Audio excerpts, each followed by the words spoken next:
ETF index mutual funds నేర్చుకుని stock మార్కెట్లో రాణించాలనుకుంటున్నారా? వెంటనే ఈ నెంబర్కి కాల్ చేయండి. సుమన్ టీవీ ప్రేక్షకులకు నమస్కారం. నేను మీ అనలిస్టు మందడి కృష్ణారెడ్డిని మాట్లాడుతున్నాను. ట్రంప్ విధించినటువంటి ప్రతీకార సుంకాల వల్ల భారతదేశంలో ఏ వస్తువులకు రేట్లు పెరిగే అవకాశం ఉంది, భారతదేశ పరిస్థితుల్లో ఎలాంటి మార్పులు వస్తాయి, ముఖ్యంగా రాష్ట్రాల మీద ఎలాంటి ప్రభావం ఉంటుంది, దేశం మీద ఎలాంటి ప్రభావం ఉంటుందో ఒకసారి మనం ఆలోచిద్దాం. భారతదేశానికి ప్రత్యక్షంగా పరోక్షంగా రెండు రకాలుగా సమస్యలు ఉన్నాయి ఇక్కడ. ఒకటి, ట్రంప్ ప్రతీకార సుంకాలు విధించడం వల్ల అమెరికాకు ఎగుమతి చేస్తున్నటువంటి ఎగుమతిదారులు ఎవరైతే ఉన్నారో వారందరూ కూడా చాలా వరకు నష్టపోయే పరిస్థితి ఏర్పడుతుంది. ఎందుకంటే మామూలు ట్యాక్సుల మీద 26% అధికంగా భారతదేశం నుంచి వెళ్ళేటువంటి వస్తువులకు వసూలు చేయటం వల్ల అమెరికాలో ఉండేటువంటి అమెరికన్ పౌరులు ఈ వస్తువులు కొనాలంటే చాలామంది రిజెక్ట్ చేసే అవకాశం ఉంది. ఇంతకన్నా తక్కువగా ఏ దేశం నుంచైనా వస్తాయేమని ఎదురు చూసే అవకాశం ఉంది. దానికి మరొక మార్గం దొరకనప్పుడు ఎక్కువ రేట్లైనా పెట్టి కొనేటప్పుడు ఎక్కువగా దాన్ని వాడకుండా వాడకాన్ని తగ్గించే అవకాశాలు ఉన్నాయి. తత్ఫలితంగా ఎగుమతులు పడిపోయే పరిస్థితి ఏర్పడుతుంది. ఇట్లా ఎగుమతులు పడిపోవడం వల్ల భారతదేశంలో ఉండేటువంటి వ్యాపారస్తులకి ముందు కొన్ని సవాళ్లు ఎదురవుతున్నాయి. వాళ్ళ యొక్క ఎగుమతులు మరి తగ్గినప్పుడు ఆటోమేటిక్గా ఇతర దేశాలకు దాన్ని అమ్ముకోవాల్సిన పరిస్థితి ఏర్పడుతుంది, లేదంటే భారతదేశంలో దాన్ని విక్రయించాల్సిన పరిస్థితి ఏర్పడుతుంది. దీనివల్ల భారతీయులకు కొన్ని లాభాలు ఉన్నాయి, నష్టాలు ఉన్నాయి. ఎలాగంటే అమెరికాకు పంపుతున్నటువంటి కోట్లాది రూపాయల విలువైనటువంటి ఎగుమతులు నిలిచిపోవడం వల్ల వాటిని భారతదేశంలోనే విక్రయించాల్సిన పరిస్థితి ఏర్పడినప్పుడు ఎక్కువగా నాణ్యమైనటువంటి వస్తువులు చౌకగా దొరికే అవకాశాలు భారతీయులకి ముందున్నాయి, దొరికే అవకాశాలు కూడా ఉన్నాయి. దాన్ని కూడా మనం కొట్టిపారేయలేము. అలాగే కొన్ని సంస్థలు నష్టపోవడం వల్ల వాళ్ళు ఈ నష్టాలని ఇక్కడ ఉన్నటువంటి వస్తువుల యొక్క రేట్లు పెంచడం ద్వారా నష్టాల బారిన పడకుండా కంపెనీలు కాపాడుకోవడానికి ప్రయత్నం చేస్తారు. ఉదాహరణకి మనకు ఐఫోన్స్ ఉన్నాయి. ఈ ఐఫోన్స్ రేట్లు విపరీతంగా పెరిగే అవకాశాలు ఉన్నాయి. ఎందుకంటే ఐఫోన్స్ ఇతర దేశాల నుంచి వచ్చే ఐఫోన్లేమో ఇప్పుడు అమెరికా ఎప్పుడైతే సుంకాలు పెంచిందో తద్వారా వచ్చిన నష్టాన్ని భర్తీ చేసుకోవడానికి వాళ్ళు రేట్లను పెంచేసిన పరిస్థితి ఏర్పడుతుంది. ఆ రేట్ల ప్రభావం మన భారతదేశంలో కూడా ఉండే అవకాశాలు ఉన్నాయి. అలాగే భారతదేశంలో తయారు చేసేటువంటి ఐఫోన్స్ కూడా మరి ఇప్పుడు ఇతర దేశాలకు సంబంధించినటువంటి దాన్ని తట్టుకోవడానికి వీలుగా వాళ్ళు కూడా దానికి తగినటువంటి రేట్లు పెంచేందుకు పాసిబిలిటీస్ ఉన్నాయి.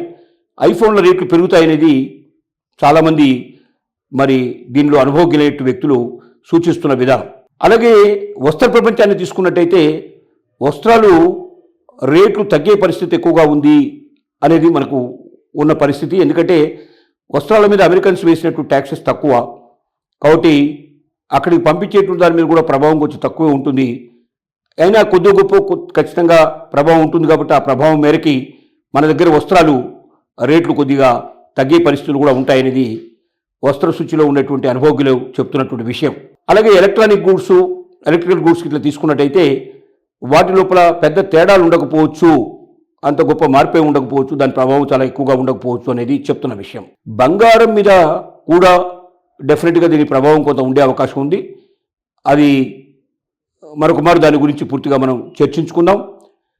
ఏదేమైనప్పటికీ అమెరికాలో పెంచినటువంటి ప్రతీకార సుంకాల యొక్క ప్రభావం భారతదేశపు మ్యానుఫ్యాక్చరర్స్ మీద, భారతదేశము మరి రిటైల్ మార్కెట్ మీద విపరీతమైనటువంటి ప్రభావం ఉండే అవకాశం ఉంది.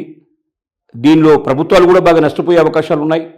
ఎందుకంటే ఇవాళ ఎగుమతుల స్థాయి ఎక్కువ ఉన్నప్పుడే మనకు విదేశీ మార్క ద్రవ్యం చాలా ఎక్కువ దొరుకుతుంది.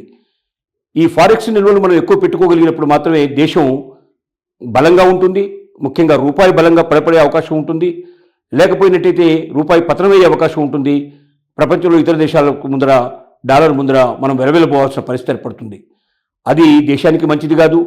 ఆర్థిక నిపుణులకు చెప్పేట విధంగా తద్వారా అనేక రకాల కొత్త సమస్యలు ఉత్పన్నమయ్యే అవకాశం ఉంటుంది. మరి మనం ఆర్థిక మాంద్యంలోకి నెట్టివేయబడే పరిస్థితులు ఏర్పడతాయి. ఆ రకంగా ఎన్నో అవకతవకలకి మనం దారితీసే పరిస్థితి ఏర్పడుతుంది. కాబట్టి అమెరికా నుంచి వచ్చి ఇప్పుడు ఈ ఆపద ఏదైతే ఉందో అక్కడ ఎగుమతుల మీద పెరిగినటువంటి సుంకాల్ని తట్టుకోవడానికి వీలుగా భారతదేశం కూడా ఆయా వ్యాపారస్తులకి ప్రోత్సాహం ఇవ్వాల్సిన అవసరం ఉంది. కొత్త మార్కెట్లు ఎక్కడెక్కడ ఉన్నాయి ప్రపంచం అంతా కూడా గాలించాల్సిన అవసరం ఉంది.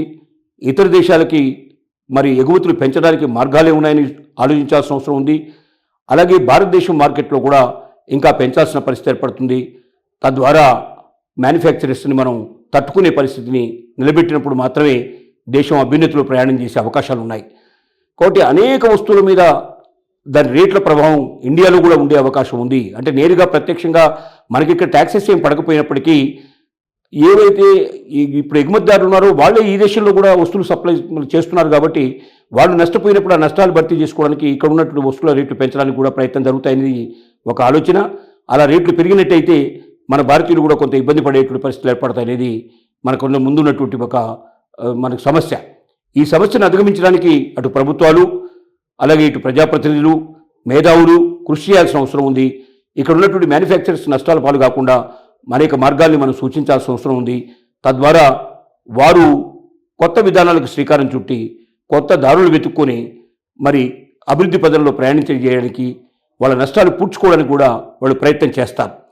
తద్వారా మన దేశంలో కూడా వస్తువుల రేట్లు పెరగకుండా వస్తువులు యథాతథంగా లభించే పరిస్థితి, ఇంకా రేట్లు తగ్గేటువంటి పరిస్థితులు కూడా మనం ప్రయత్నించవచ్చు. కొత్త విధానాలు మ్యానుఫ్యాక్చర్లో మనం తీసుకురావాల్సిన అవసరం ఉంది. కొత్త నైపుణ్యాలను మనం సృష్టించుకోవాల్సిన అవసరం ఉంది. తద్వారా మనం ముందుకెళ్లాల్సిన పరిస్థితి ఉంది. ముఖ్యంగా మనం ఎగుమతుల మీదనే ఆధారపడే దేశంగా ఉన్నప్పుడే ఈ ప్రాబ్లమ్స్ ఈ సమస్యలు ఎక్కువ వస్తున్నాయి. ఎగుమతుల మీద ఎక్కువ ఆధారపడకుండా దేశీయ మార్కెట్ను విస్తరించుకుంటూ పోయి కొనుగోలు శక్తి ప్రజల్లో పెంచి తద్వారా ఎక్కువగా మనం అమ్మకాలు ఇండియాలో జరిగేటట్టు చేస్తే బాగుంటుందనేటువంటి భావన ఏర్పడుతుంది. ఈ మేధావులు సూచించిన ఈ విషయాలన్నిటికీ మనం ప్రాధాన్యత ఇవ్వాలి. తద్వారా మనం ఈ దేశంలోనే ఎక్కువ మార్కెట్లు మనం అభివృద్ధి పరిచి కొనుగోలుదారులను ఎక్కువగా పెంచి మన దేశీయ మార్కెట్ను బాగా అభివృద్ధి చేసుకున్నట్టయితే నష్టాల బారి నుంచి మనం బయటపడతామనేది నా భావన.